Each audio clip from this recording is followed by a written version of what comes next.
On this edition of the Round Ball Report, we'll discuss the Detroit Pistons' 3-1 lead over the Los Angeles Lakers in the NBA Finals and bring you information on a brand new team in Maryland, the Maryland Nighthawks of the ABA, with owner Andrew Haines and Will Rankin, the general manager. So sit back, relax, and get ready for your weekly dose of some serious hoop talk, because the Round Ball Report is next.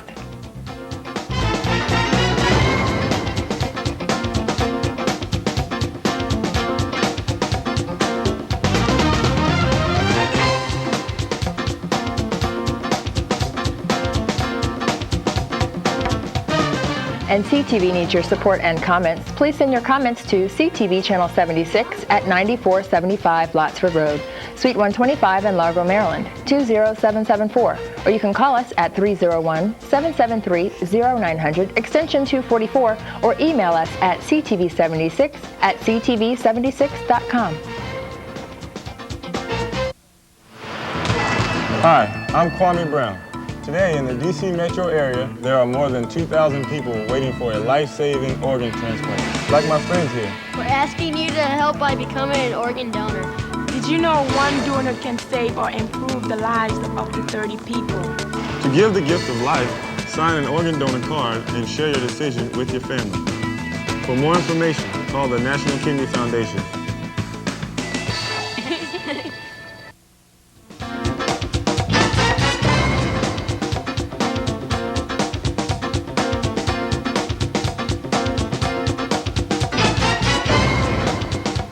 Hello, I'm Christy Winter-Scott, and welcome to another edition of the Round Ball Report, the only show in the area dedicated to highlighting the exploits of the high school, college, and professional basketball teams which play in the Washington metropolitan area. My co-host Andrew Dyer could not be here with us this evening, so he will miss out on some pertinent information on a new ABA team that's going to be in Maryland, the Maryland Nighthawks. And we have here the owner, Andrew Haines, and the GM, Will Rankin. Gentlemen, welcome to the Round Ball Report. Thanks for having us. Oh, thank you for having us, Christy. Now, Will, you're the GM of the team, and talk about how the team got here to Maryland. Well, it was a debatable situation, sort of a divine providence in a sense, because me and Andrew talked about me coming to the Salisbury area, and there would have been some relocation type of things we would have had to get in place in order for me to make that transition. Right. But however, as time went by, I was a bit surprised in a sense when he said, well, it looked like, how do I get there? And I said, well, really? I said, okay, I can direct you here. And the team wind up in the Maryland area. Okay. So that's a blessing in a sense for me, and I hope as well for Mr. Haines, because I believe this area is in need of some more basketball. The metropolitan area is a great place for talent and a great place for fan base in basketball. And I believe that he's going to enjoy his stay here.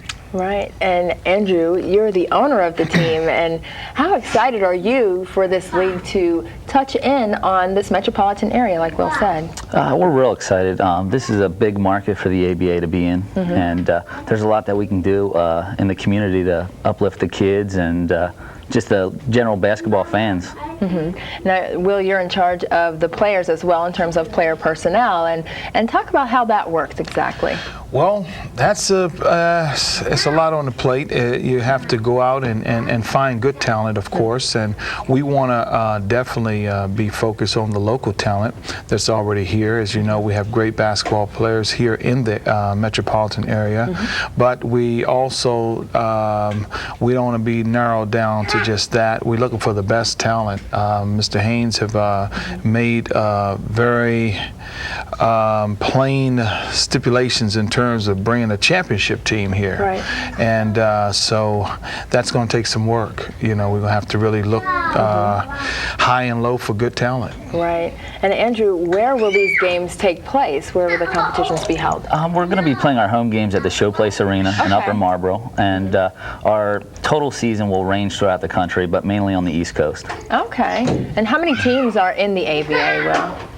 Well, now, before I had talked with Mr. Haines, I seen like maybe 20 teams being added, but now it may be up to 30 plus. I don't know exactly, but I know that it is expanding. Well over 30 more teams are added. Right. And Andrew, talk about how this league is. I know the CBA does not exist anymore, but how is this league similar to that of the CBA? I think it's a developmental league, and you know, with being a developmental league, you want to help guys that fallen through the cracks, get them back up to the NBA or to the high levels in Europe, overseas. And when do the games begin? November the 15th, I believe that was the date that was given to me, and we will go all the way through March, I believe. Okay. And then there will be a playoff sector there. If we're blessed to get that far, it may extend a little bit, you know, further than that. And how does the training camp start, and how does that all take place, and when and where and all that? Well, right now we're holding tryout camps. We're planning to hold one locally here in July, and we're going to hold some throughout the East Coast over the next few months to look for talent. October we'll actually invite guys in and start practicing and do our final cuts from there. Wow. Now, do you get into any international scouting as well? Because, you know, the influx of the international players in the NBA has been so great. And have you looked at that as well? Well, most definitely. A lot of the young men that I coached in the area when I first came here with the Hoop Masters thing, they wind up playing overseas, getting jobs, and faring out very well overseas. And as they begin to come back into the area, I'm definitely going to knock on their door. Right. And Andrew, how can people get in touch with you, or you will, to get in touch and get more information on when and where the games take place, and how to get to, you know, how to get that fan base going? Right. Our website is up now. It's www.abanighthawks.com. Okay. A phone number you can reach us at is area code 443-366-0202. Okay. And we're looking to get our offices set up here in the next week or two. Outstanding. And have you had any input from people in the area? I know you've been up and down the East Coast and playing in various leagues and things, but have you had any input from people in terms of how big this could be in this area? Well, being that is something that just happened, and I have talked to a few people in the business arena, and they think as well this is going to be a very positive type thing for the community. I've talked to some basketball personnel, and they believe that it can be good for the upcoming young talent. Right. And it seems to be a positive overflow at this point. I don't think the word has gotten out, so to speak. It hasn't mushroomed yet, but I believe it will. Right. And Andrew, you're the owner of this team, and talk about that role for this team and what that all entails. Entails a lot. I bet. You know, at the minor league level, you know, really no position is a glamorous position. It's a lot of hard work all around. I'll be doing corporate sales. I'm helping out with the tryouts, helping Will with finding players, just a wide range of stuff. And same for you. Like, what is your role entail? Multitask. I bet. Yes, as Mr. Haines said, it's going to take a large effort on both of our parts and the rest of the staff. Coach Sanders, Ed Geth. We have another gentleman, Rick, who's assistant GM, Mestio. He's going to come down, and we're going to begin to get together as a team, begin to market the team, the league, and get out here and get some sponsorship and get people involved. All right, and talk a little bit more about the staff, the head coach and the assistant coach. We hired Twiggy Sanders as our head coach. Twiggy Sanders is a longtime Harlem Globetrotter player.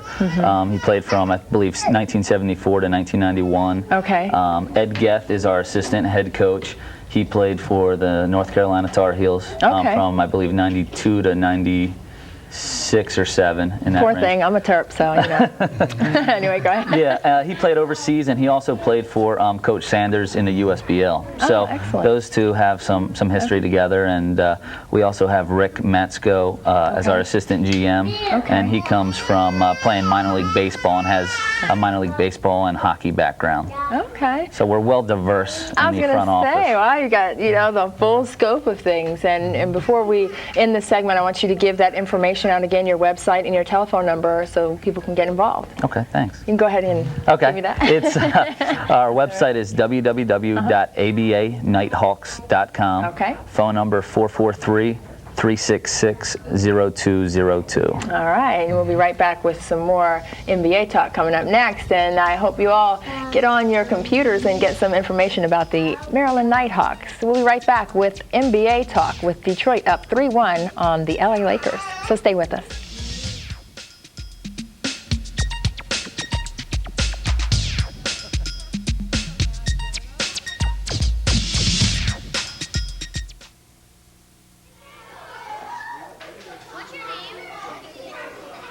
AIDS has killed more children worldwide than there are in all the grade schools in New York, Chicago, Los Angeles, Washington, Atlanta, and Miami combined.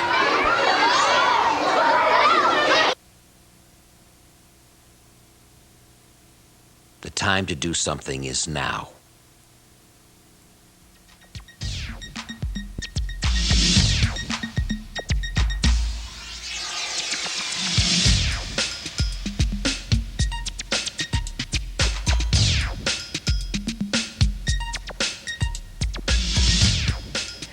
Welcome back, and now on to NBA hoops, where the Detroit Pistons have taken a 3-1 lead over the Los Angeles Lakers. And remaining with us to discuss the NBA Finals is Will Rankin and Andrew Haines. And if you hear any baby noises back here, I have my two babies here, so we're just going to talk about NBA basketball now, but if you hear any gurgles, that's what it is. And Andrew's son, Andrew, is here too. Andrew Jr. Okay, anyway, the Detroit Pistons, Will, are up 3-1, and no team has ever come back from being down 3-1 in 27 years. Do you think the Lakers have what it takes to win 3 in a row? Most definitely. Wow. That's big time right there. If any team could do it, it would be the Los Angeles Lakers. I believe they have that resiliency. I think once they, if they take one game at a time, which would be this next one, the immediate game. Game 5. They need to win tomorrow, and I believe that Los Angeles know that, as well as Phil Jackson. He knows that, and I'm quite sure he's getting that over to his players as we speak. Right. But the main thing is that they're going to have to use Shaquille O'Neal. That ball has to go into him and then distribute it to the other players. I believe that the guard play of Detroit has been excellent. They're going to have to find a way to get Chauncey Billups slowed down a little bit, and Mr. Hamilton is lighting them up, former Wizard, you know, can shoot the medium range J. They're going to have to either get him in foul trouble, or they'll have to assign someone to be a Velcro to him. Exactly. But you know what, Andrew, in game 4, they went through Shaq, and he had close to 40 points, but no one else did anything. And Kobe was like, well, my shot was off, and I'll get it back next game. I mean, it's just so nonchalant to me, and it's very surprising that no one else has really caught the fire, and that sense of urgency does not seem to be there for the Lakers. Yeah, I think this will be the last game. I think Detroit's going to end it in Detroit. I think Detroit's been playing great defense, and defense wins games. And you touched on Rip Hamilton being a former Wizard, but there are other former Wizards on that squad with Rasheed Wallace and Ben Wallace, and even Darvin Ham, who's on the bench, but he wore a Wizards uniform before. Yes, Christy, we have made an art of trading great talent here in Washington. Since I've been back home since 1990, I see great talent elsewhere. I wish we could find a way to keep them home, but we have a way of, not holding on to them. It's going to be very interesting, but I do believe that Los Angeles is going to put it all on the table. Oh, no question. And they have no choice, you know. And Shaquille O'Neal, he did all he could. He even made free throws, and you know, he shot close to 80% from the floor, no less. And no one else is really stepping up. They're missing Derek Fisher's contributions, and Karl Malone can't go with that bad wheel. And I feel so sorry for him because he's played 18, 19 years in the league. He gives up his salary, and he sacrifices all of this, and he gets to the finals, and he can't play. It's tough. It's one of those things. Like I said, Detroit wants it right now. Everybody's pulling for the Lakers, and I'm excited. I can't wait till Game 5 tomorrow night. Yeah, and Detroit has said that they get along with each other. They don't have any spats. They get along off the court. They hang out or whatever, and that's not what the Lakers have. They have this big team of drama. They have maybe 4 or 5, if you count Phil Jackson, future Hall of Famers, but they don't have that cohesiveness that makes a team. And Larry Brown has got Detroit playing great, and you still think LA can win 3 straight? I believe that Los Angeles still can win 3 straight. I may be wrong in this case, but if any team had the ability to come back, it would be Los Angeles Lakers. And Phil Jackson, I mean, he's won 9 championships. I agree with Will on that. If anyone can come back, it will be the Lakers. If they could pull together, they by far have the best players out there. If they could play as a team, they will win. And Will, Gary Payton is not really comfortable in this triangle offense, and he's been pouting a bit. And like Karl Malone, he sacrificed a lot, leaving Seattle and taking a pay cut. And now he's disgruntled because he's not scoring enough points. But isn't he the defensive glove? What's up with that? Well, exactly. It's going to definitely have to come out tomorrow night. Right. You know, the glove needs to fit. Right. So, as they say, exactly. You know, we need to have the glove fitting. I believe that Gary's a All-Pro, and he's a great NBA guard, and he will make the necessary adjustments for them to win. Yeah, so I don't know if, okay, there goes that. This is my daughter, Brianna. Anyway, I don't know if Karl Malone can make the adjustment because physically he is just not able to go. And he's got to be frustrated by that. And he and Gary Payton seem to have gotten along pretty well in terms of understanding that they sacrificed this, but it's just not working for them, right? Yeah, it's going to be tough. I know he wanted one more year to win that championship, and it's not looking good right now with being down by 3. Right, and that championship is looking good for Detroit. Will, I know you said the Lakers, but it just looks like they just have that drive. I mean, they have that Detroit blue-collar working type of attitude, and that might get them that championship. One more win in the next 3 chances. Pretty good odds, right? Yeah, but as we know, looks can be deceiving. Also, you know, my mind goes back to the Dallas Mavericks and the San Antonio Spurs, where, you know, we see where we had the Spurs were up by 19, and then you have where the Mavericks came back and beat and won a game, and then they came back and they were up. The Mavericks was up by 19 and turned around and blew the lead, and we have the San Antonio Spurs being the champions. So things have a way of turning. Right. It's going to come down to management of adversity. And speaking of adversity, Detroit had that game 2, and let the Lakers come back and win. They didn't foul Shaquille O'Neal when they should have, and Kobe hit that 3 and took it to overtime. Yeah, their defense wasn't as good that game, definitely. You know, I'll tell you, when Detroit plays defense, there's no question, and that's definitely what it's going to come down to is defense. Right. Well, there's no question. We're going to be right back with more talk about the NBA Finals with Will Rankin and Andrew Haines and Brianna Elizabeth. Stay with us.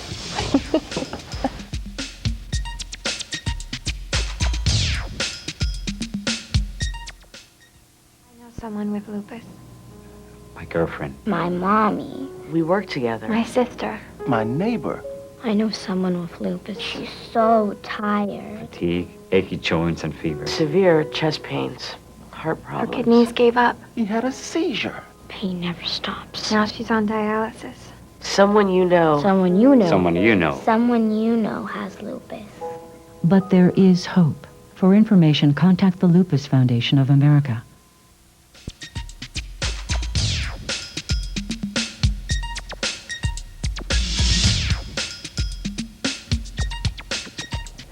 Welcome back. Remaining with us to talk NBA is Will Rankin and Andrew Haines. And Will, let's talk some NBA movement, some possible movement. I think Gary Payton and Karl Malone might not be returning to LA, but what's the speculation on Kobe Bryant leaving as well? I mean, is that team going to blow up or what?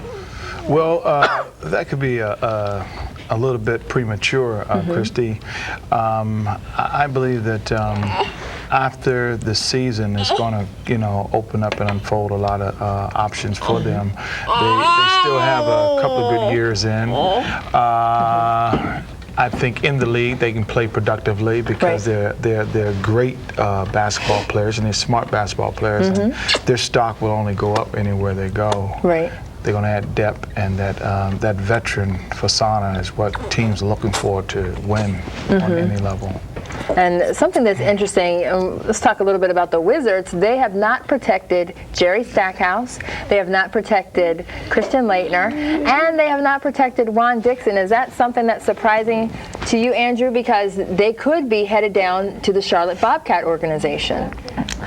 Yeah, it's very shocking when you got guys that caliber to let them go. It's a shame, you know, and that's definitely what we don't want to do with the Nighthawks. Right. We want to keep the talent in Maryland there you go. To win that championship. There you go. But there was a lot of talk about Jerry Stackhouse being unprotected and possibly going to the Bobcats because, you know, he's from Carolina, played at North Carolina, and all of that connection there. And, you know, Christian played ACC ball too at Duke and Juan at Maryland, obviously. But, you know, is that surprising to you, Will, that they let go of Juan Dixon?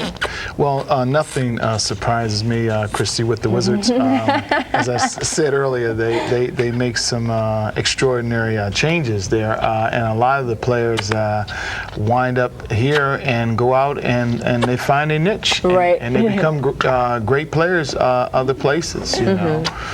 So anywhere that Jerry and Christian go would only add depth and make a team better.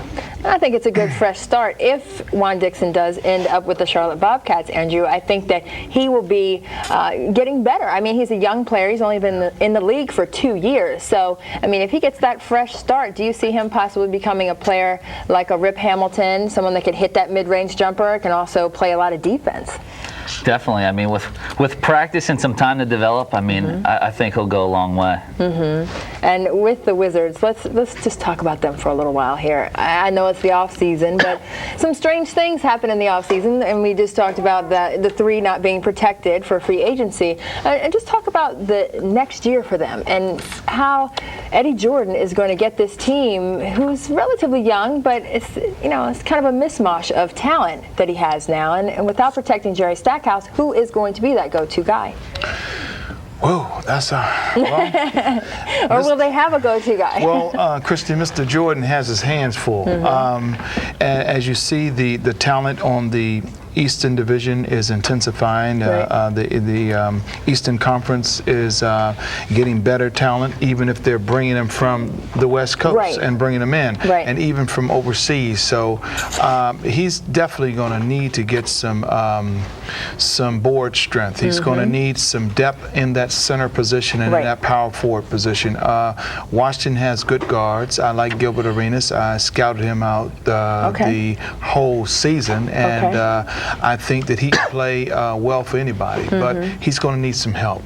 He's going to need some help, and I like Eton Thomas. I think he brings a lot of depth to the team, and I've seen Hayward, seen him improve from the summer of last year onto the season, and I like him. I think he just need a little bit more time. Kwame Brown, I think, is just a mature level, but they still are missing that centerpiece. They need a real legitimate center here. And Kwame Brown only has 1 more year remaining on his contract, and Andrew, I don't know. I mean, he was the #1 pick.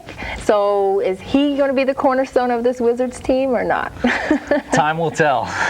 Time will tell. You never know what these front offices are going to do with guys trading you think are franchise players. So it's so difficult at this time in basketball to judge. And like you said, like usually the Wizards let go of, a player that's right at the peak of developing into being a great player, and they go to Sacramento or Detroit or somewhere else and get to the finals or what have you. And is Kwame Brown going to be that type of player? Do you think they'll let him go eventually and then he'll go somewhere else and blossom into this great guy?